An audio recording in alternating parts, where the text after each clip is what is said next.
Did you know that optimal testosterone levels are crucial to peak performance, for muscle growth, for overall vitality? Testosterone is the primary male hormone. This hormone is critical for our bone density, for our muscle growth, for our mental health, and for so many different biological processes within our body. Testosterone is the hormone that is our primary driver for libido, for our urge to actually get out and penetrate the world. And in a world where there is a crisis of low testosterone, low sperm count, infertility, this is a big deal. And in this video, I'm going to share with you how I went from being one of these statistics of being a man that had low testosterone 2 years ago. I had lost my drive. I'd lost a lot of my muscle. I had no libido, and overall I was just grumpy, agitated, and mental health was not doing so hot. So I'm going to show you the 7 strategies on what I did over the last 2 years to increase my testosterone 393%, because just 2 years ago, my testosterone levels were in the 100s, and for total testosterone, this is extremely low. Using these 7 strategies over the last 2 years, I was able to literally quadruple my natural testosterone. And while some of these strategies may seem like review, I encourage you to listen all the way through, because I'm going to give a slightly different spin on this and a slightly different perspective. And it's not just when it comes to what you're eating for testosterone, it's how you eat. It's the timing of when you eat. It's how much you eat. And it also depends on your current physiology, where your physique currently is. And there's these nuances that I'm going to talk about when we get through each of these sections. And when we get to the end of the video and some of these strategies, you will be surprised at what some of these strategies are. You may have heard of some of these before. You may have heard anecdotes, but there's actually some research in every single one of these 7 strategies that I'm going to talk about today. And we're going to begin with the first strategy of eliminating these endocrine disrupting chemicals. Your environment plays a massive role in your hormone health, in the quality of how your body produces hormones. Our environment is saturated with these endocrine disrupting chemicals. Sadly, some of these things are FDA approved. So this tells you really what is the priority when it comes to these regulating bodies that are approving these chemicals.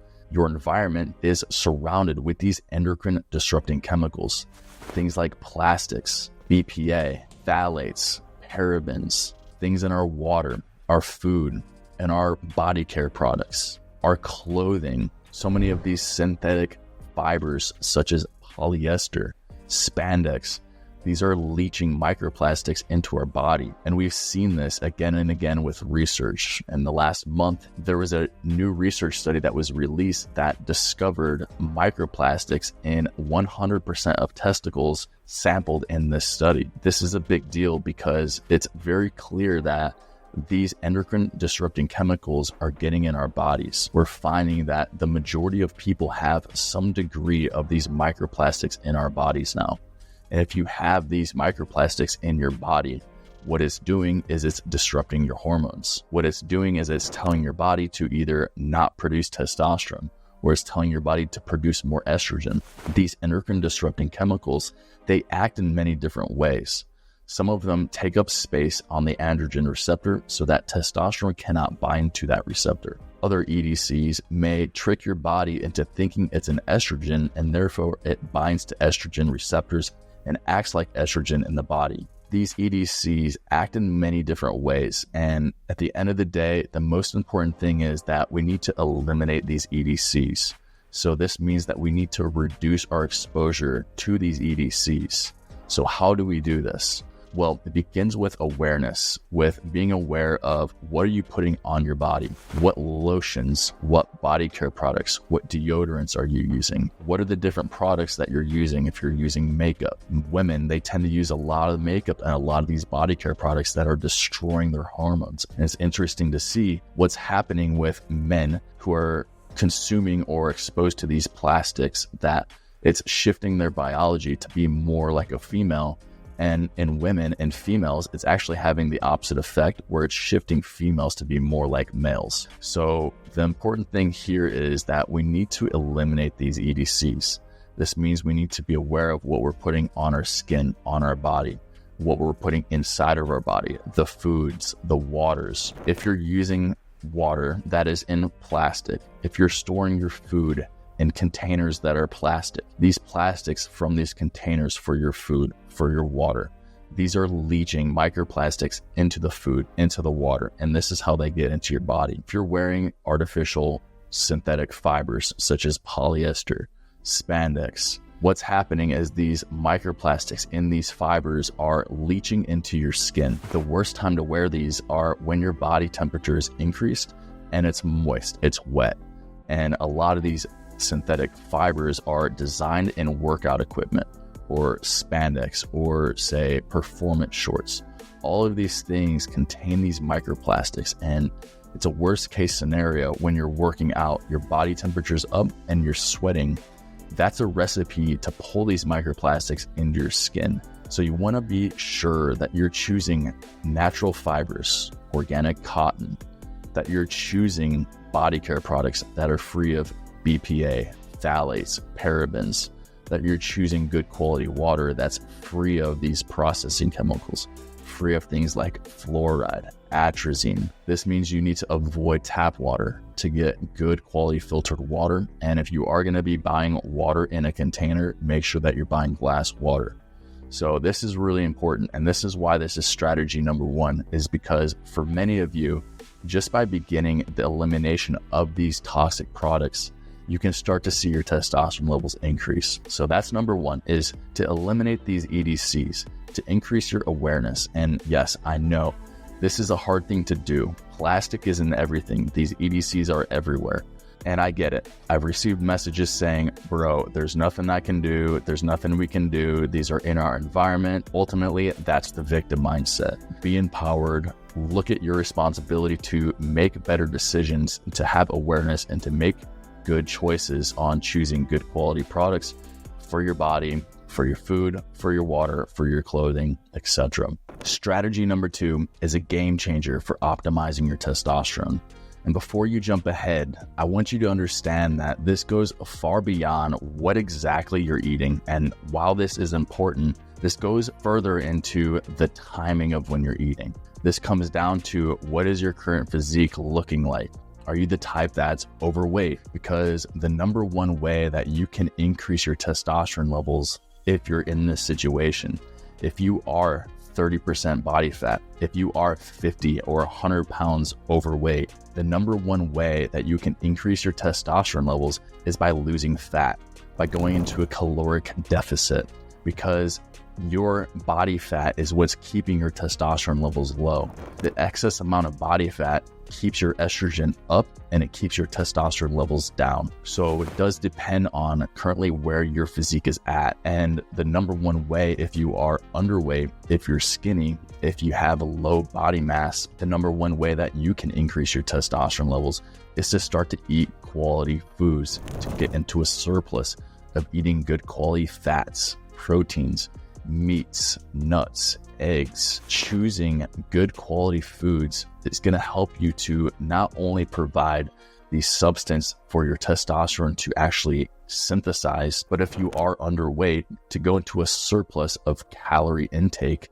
That's going to help your body to actually increase testosterone levels. And we see this in endurance athletes. We see this in physique athletes who go into these deprivations, these long caloric deficit states where they get very, very lean. If you find somebody that is, say, 6% body fat, we would find that their testosterone levels are going to be quite low because their body has been pushed to this state of being deprived. When your body is in starvation, when it's in a deficit, the hormones get burnt out. And because your body is under so much stress from being in such a deficit, your body goes into this mode of oversympathetic drive, where your sympathetic nervous system is overactivated, that you're in fight or flight, and your body is in a state of high cortisol, which, if we remember from some of the other videos we've talked about, when cortisol levels go up, testosterone levels tend to go down. And it should go without saying, when it comes to eating, you want to avoid processed packaged foods, A lot of these foods contain these chemicals, these EDCs that we talked about in the previous strategy. So choose good quality foods, choose the right amount of food. And then when it comes to the timing, you want to avoid eating as soon as you wake up. Testosterone levels tend to peak when you first wake up and then the first couple of hours. So if you're eating food right away in the morning, that may blunt your natural testosterone release. So if you want to keep testosterone levels up a little bit higher into the later morning, into the day, you may want to go a little lighter on the food, keep your carbs lower in the morning, and then as the day goes on around training, maybe you want to utilize more carbohydrate. Which brings me to our next strategy, and this is based on your training. And it may seem obvious that exercise, training, lifting heavy weights increases testosterone. And yes, this is true. This is one of the best ways to increase your testosterone levels. When we're training to increase our testosterone levels, this is where you want to focus on doing compound movements. Compound movements are movements that include more than one joint at a time. So if I'm doing, say, a chest press, that's moving the shoulder, that's moving the elbow.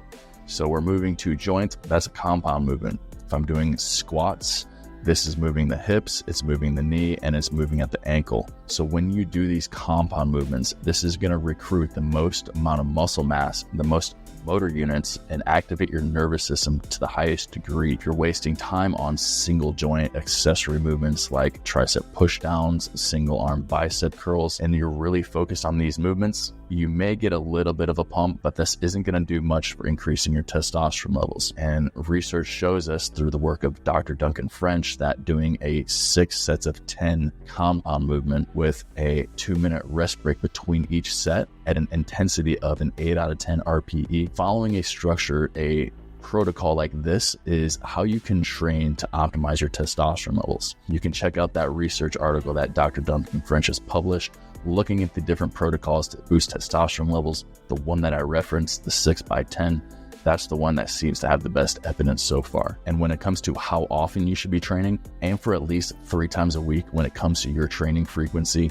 When you can train at least every 2 to 3 days, this keeps your body in a state where you're activating the nervous system, your muscles, with enough frequency that you're going to keep that protein synthesis up and keep your body in a state of growing, repair, and optimal testosterone. And this brings us to strategy number 4, getting quality sleep. And sleep for higher levels of testosterone is far more than just the quantity, the 7 to 9 hours of sleep every night. Research is showing us that the timing of your sleep is actually just as important as the quantity of sleep. So training your body, training your nervous system to go to bed at the same time every night, to wake up at the same time every day. When you train your body to expect and to be on rhythm like this, your body becomes far more efficient, and then it can time the release of these hormones throughout the night. Because, for example, growth hormone tends to be highest within the first couple hours of the night of your sleep. It's really important that you get quality sleep, that you have this window of fasting before you go to bed for an hour or 2, maybe even more, so that when you do go to sleep, your body releases growth hormone within the first couple hours of sleeping. If you have food in your belly, if you've eaten too close to bedtime, if your meal timing is off, this affects your sleep. This impairs the release of growth hormone.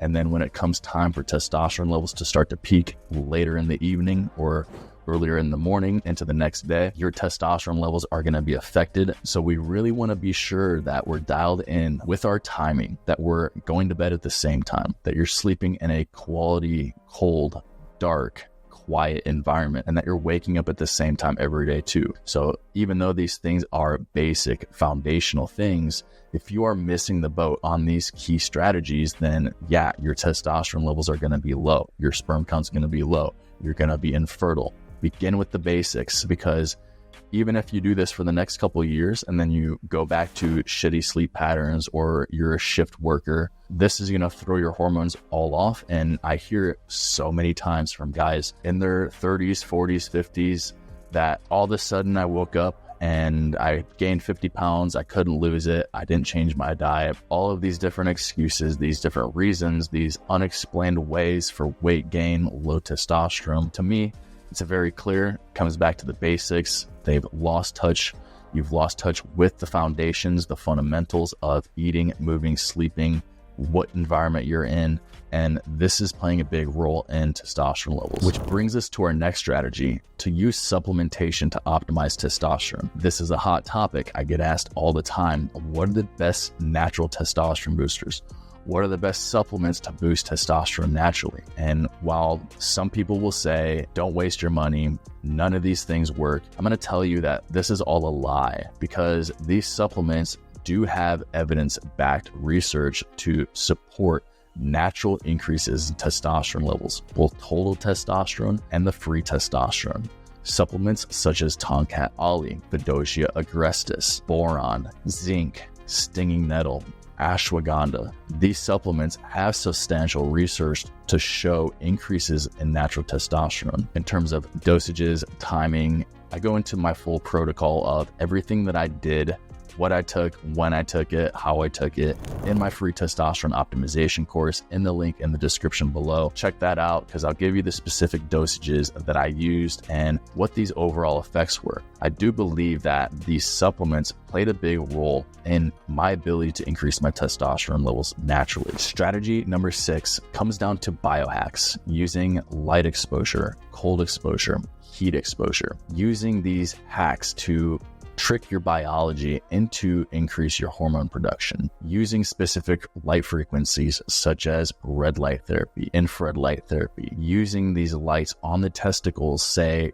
15-20 minutes at a time, getting sunlight on the testicles, on the perineum, on your anus. Using these strategies have shown significant increases in testosterone levels. I wouldn't go for more than 10-15 minutes at a time of sunning your testicles, sunning your butthole, because this is going to burn some things, and you really don't want to get these crispy testicles or a burnt butthole, because maybe you do. Who knows? Each person's under their different things. When it comes to temperature, using ice on the testicles, it's been shown to increase testosterone levels. When you ice the testicles, be sure that you're using a barrier. If you've ever seen The Christmas Story, the movie where the guy gets his tongue stuck to the frozen light pole, well, yeah, this can happen if you're using ice cubes, raw dogging on your scrotum. So use a layer, icing your testicles, somewhere between 10-20 minutes. I probably wouldn't go more than 20 minutes at a time. When I was doing this more consistently, I would do this every day for about 20 minutes. A lot of times I would do it after I would work out, and I would do it in times where I would notice my testicles get hot throughout the day. So using ice is a good way that you can cool the testicles and prevent them from overheating, which brings us to the next point of sauna, because doing sauna is a great way that you can increase and optimize your hormones, growth hormone, testosterone, but you want to watch out for preventing your testicles from overheating, because if you are going into a sauna and you're in there for 20, 30, 40 plus minutes, it's very likely that your testicles are going to heat up and likely be a little too hot, and that's going to lower testosterone. So if you are going to be using a sauna, it may behoove you to take a washcloth, a small towel, get that wet, put some cold water on it, and then put that over your crotch when you're in the sauna. This can help to prevent the heat from getting in there, and it's going to help to keep your testicles cool. So these are some of the biohacks that you can use, and some of the biohacks that I use to increase my testosterone levels naturally. And still today, I'm pretty consistent with doing the red light therapy on the testicles about 3 to 5 times a week. I've not been icing so much anymore, but there was a time over the last 2 years when I knew that I had these lower levels, that I was doing these more religiously. I was doing the icing daily. I was doing the red light therapy, the infrared light therapy, doing that daily as well. And even doing contrast therapy back and forth, where I would do red light, infrared light, and then I would go and I would do cooling, do that for 20 minutes, and I would go back and forth every 20 minutes. Can turn into a lot of time. Fortunately for me, working from a home office, I can do these things while I'm working. Some biohacks that I can use to increase your testosterone levels naturally, which brings us to our 7th and final strategy to optimize testosterone, and that is through semen retention. And I understand that there is some research on this topic, and there is a lot of anecdotal evidence as well. I will say that it seems like around day 7 is when the most significant increase of testosterone occurs after semen retention. So when you retain or you abstain from ejaculation for 7 days, it seems like on day 7, there is a substantial increase in natural testosterone production. There's other research that shows a little bit longer, shows a little bit more of an increase. There's also research that shows slightly less. I will say that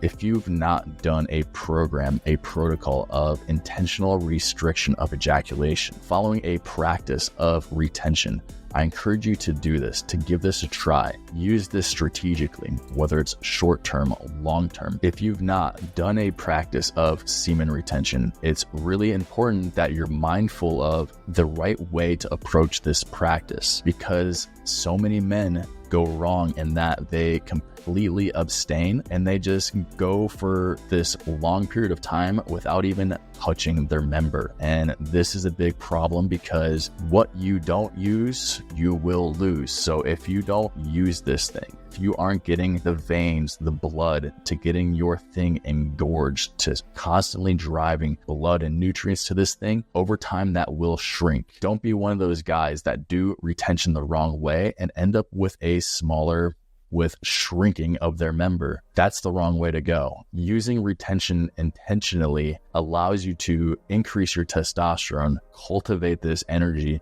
and then you can use that energy, you can transmute that activity. And I've talked about this at length on this channel, and I go into more depth in the Ultimate Guide to Semen Retention. There's a free guide. I go into depth on what are the short-term practices you can use when you're in the moment? If you have a girlfriend, you're still having intercourse. And then what are some of the long-term practices, things you want to be aware of? What is the optimal frequency for ejaculation? And again, this is something that is a little bit less studied. There's less evidence for this, but there is plenty of evidence. There's plenty of anecdotal reports. I'll tell you, the guys that I've worked with, substantial changes. Myself, I've also noticed massive improvements, but really being aware that you do this the right way, because I don't want you to end up like one of these guys that you may actually increase your testosterone a bit, but now you've shrunk your thing and now you have premature ejaculation and all these other issues. But I will say that this strategy is a significant increaser in testosterone levels, and we can see it on day 7 and we can see it on day 14 beyond. There is a